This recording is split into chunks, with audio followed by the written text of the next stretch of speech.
So our top story this morning, and a fast-paced moving story, because President Biden, Prime Minister Sunak have literally just finished holding crucial one-on-one talks in Bali amid rising tensions between the West and Russia. It comes after a missile landed on a farm in Przewodow in Poland, killing 2 people. While speaking this morning after a meeting of G7 and NATO leaders, President Biden was asked whether the weapons were fired from Russia. There is preliminary information that contests that. I don't want to say that till we completely investigate, but it's unlikely in the minds of the trajectory that it was fired from Russia. But we'll see. Well, this comes after Russia launched one of the biggest bombardments of Ukraine since the start of the war, with President Zelensky saying 85 missiles had been launched at his country. Joining us now is the defence editor of the Evening Standard, Robert Fox. Morning to you, Robert. First of all, your reaction to this missile strike and your first thoughts. Well, it was a huge missile strike. As you said, Zelensky at first claimed that it was the biggest on infrastructure. 17 different districts, 2 big cities, including Kiev and Lviv. But as you say, the headlines have been captured by the speculation about what caused the explosion. It was some kind of missile, apparently, that killed 2 men at a grain station, a grain loading and processing and storage station, about 4 kilometres, just shy of 2 miles inside the Polish border. The speculation is that it was probably an anti-missile missile fired by Ukraine. That is speculation, and that's where we have to leave it. But that's where it is left at the moment, while there are ongoing investigations. But the implication is, of course, that the war has come into a full NATO partner country, Poland. And the implications of that are absolutely huge, because as we know, when one NATO country is attacked, whether it's deliberately or not, it has implications for all of NATO, and how NATO responds to this will be watched with a very close eye, of course, by the Kremlin. Yes, the Kremlin has put out a series of denials and said that this was not a Russian missile. The missile, as far as they could tell, was not of Russian origins.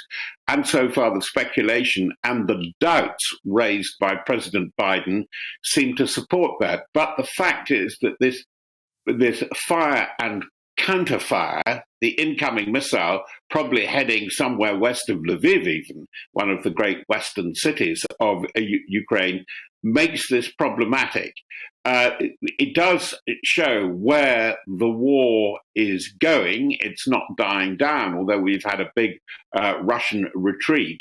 And as we have heard from the G20 summit, where Sunak and Biden had just been speaking before Biden spoke about the missile attack, I understand from sources there that so much of the discussion has been polluted by the Ukrainian war, the Ukraine-Russia war. It's not a regional fight between Kiev and Moscow. It really does have very widespread international ramifications, not only in food and fuel, but the way that it's changing alliances, because Russia still does have some support, but quite strong support in Africa and in parts of Asia too.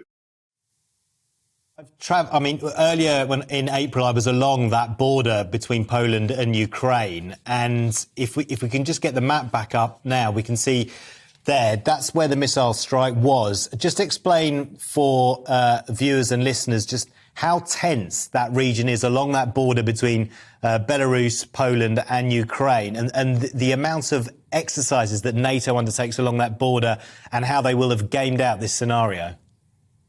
Yes, indeed. And further south, with the Romania-Ukraine border, where America has put in elements of the Crack 101 Screaming Eagles air assault division.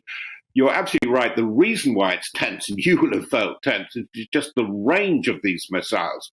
Probably the missiles that were coming into Lviv, which we can see in the middle of the map, were fired from way back in Russia.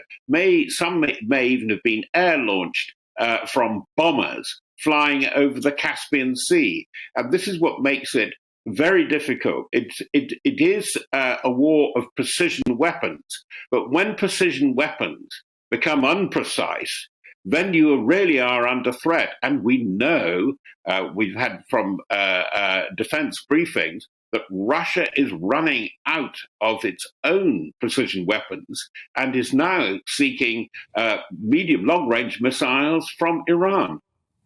OK, Robert Fox, really interesting to get your analysis on this fast-moving story. Thank you very much indeed for your time. I know it's a very busy time for you at the moment. Thank you.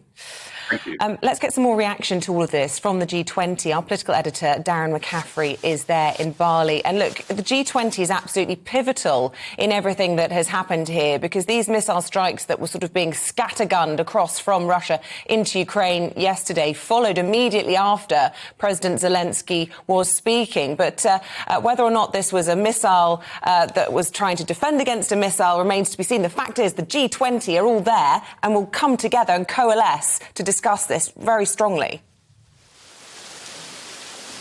Yeah, indeed, but actually separately, while you guys were sleeping overnight this morning here in Bali, the G7 leaders met to discuss this in an emergency form. The G7, of course, is actually a much smaller group of countries. It includes the United States, the UK, most of the Western Alliance in terms of European countries, so France and Germany, for example, Italy and Spain as well as the European Union. As I say, alongside the Canadian President Justin Trudeau, to discuss that missile attack. Now, as you have been reporting over the last couple of minutes or so, the word here from Bali, from President Biden and from US officials seems to suggest that this missile did not come from Russia, potentially from inside Ukraine itself, hitting the Polish border. But yes, there's been unsurprising condemnation of what has gone on. We've just heard in the last couple of minutes from the meeting that's taken place between the US President and Rishi Sunak, the Prime Minister, for the first time, in which they talked about the barbaric acts that have been taking place. President Biden said at the moment, where world leaders are meeting here in Bali, Putin is striking targets, civilian targets, children and women. I mean, it's almost, in my words, not your words, barbaric.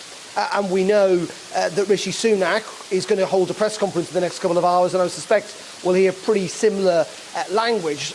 The big problem, of course, for leaders is how far do they go? What do they do next, given the sanctions that are already in place, given the military aid that is already in place to Ukraine? So all that is happening, and it has slightly changed the agenda, unsurprisingly, here at the G20. Meetings have been cancelled and changed and chopped around so that leaders have had the ability to discuss what has happened on the Ukrainian-Polish border.